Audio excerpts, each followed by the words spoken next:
Alhamdulillah, wassalatu wassalamu ala Rasulillah wa alihi wa ashabihi wa man amma ba'd.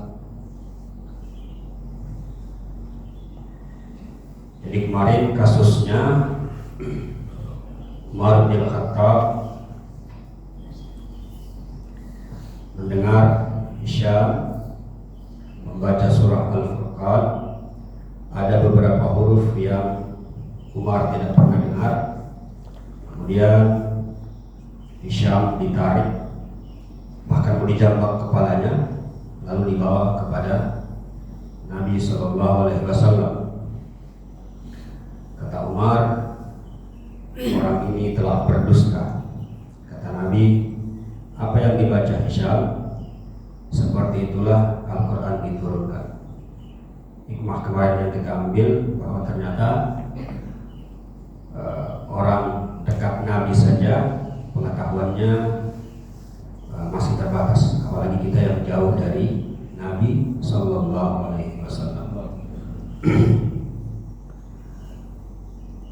Hari ini kita baca contoh kasus lagi.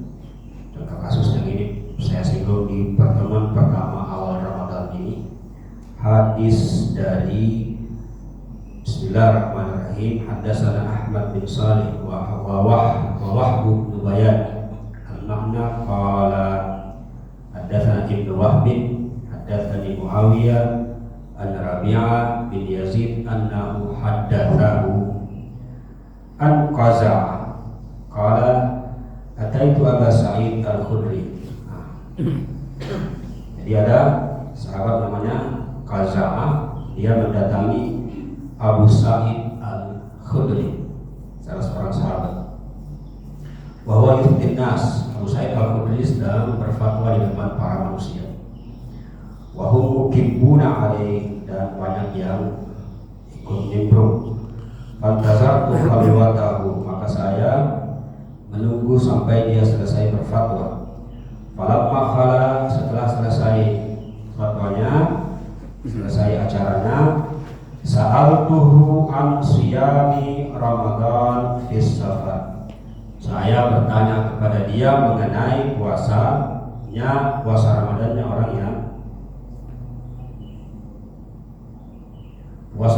orang yang safar. Puasa Ramadannya orang yang safar.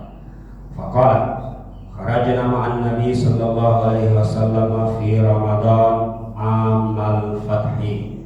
Abu Sa'id Al-Khudri bilang, saya bersama Nabi keluar bersama Nabi SAW pada bulan Ramadan, pada saat itu di tahun Fathu Makkah. Fakana Rasulullah Sallallahu Alaihi Wasallam yasuku wa nasuku, dan Rasulullah Sallallahu Alaihi Wasallam itu berpuasa, kami pun ikut berpuasa. Hatta balagha manzilan minal manazil, sampai kami sampai di satu tempat persinggahan. Faqala, maka Nabi bersabda, innakum qad danaitum min aduwikum wal fitru aqwalakum. Kalian sudah dekat dengan musuh kalian, maka berbukalah. Yang berbuka silakan. Nah, kira-kira begitu. Fasbahna minas shaim, maka paginya, berarti sudah malam kan? Maka paginya minas shaim wa minna al-muftir. Ada dari kami yang puasa, ada dari kami yang tidak puasa. Qala thumma sirna fa nazalna manzilan fa qala innakum tusabbahuna aduwakum wal mithlu aqwalakum waqtilu. Jadi sama ya. Jadi Nabi kembali mengucapkan, kalau kalian mau buka-buka, kalau mau puasa. Apa pelajarannya? Pelajarannya adalah bahwa puasanya orang yang bersafar ini pertama. Puasanya orang yang bersafar, hunaka khiyar, di sana ada pilihan. Apakah dia mau tetap berpuasa atau dia mau pilih untuk berbuka. kedua, hunakal kaidah. Di sana ada kaidah.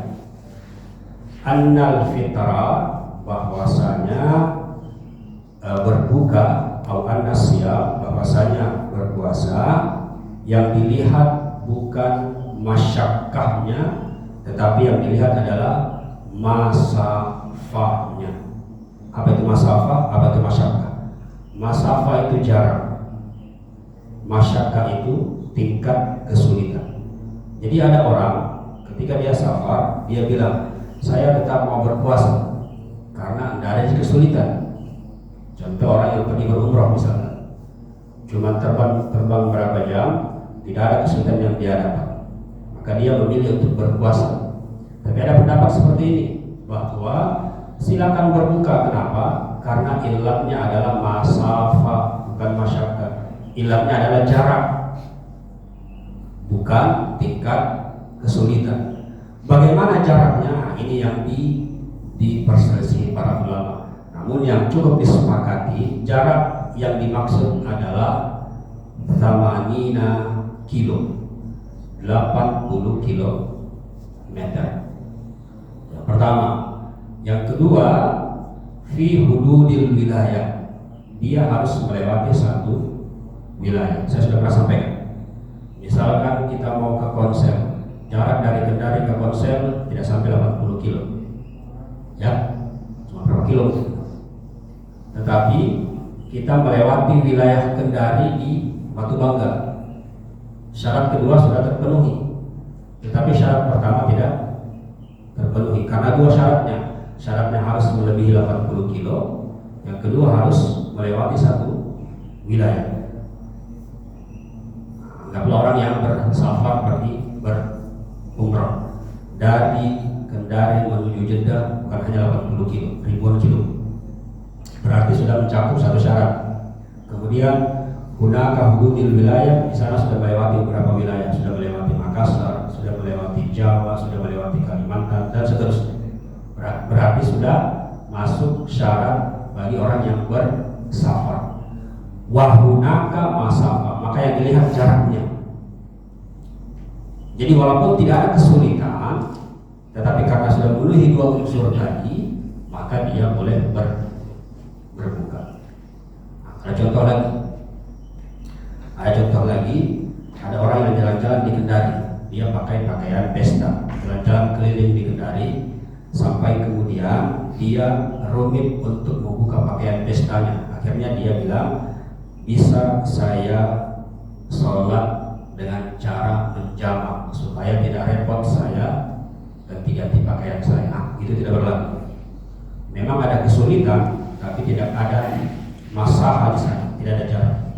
Tidak ada jarak, wahunaka mafi hududil, maka sebenarnya bukan itu yang dilihat, tapi yang dilihat adalah jaraknya.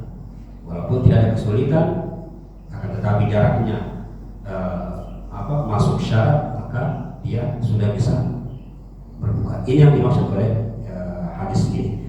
Semoga bermanfaat. Akan ada beberapa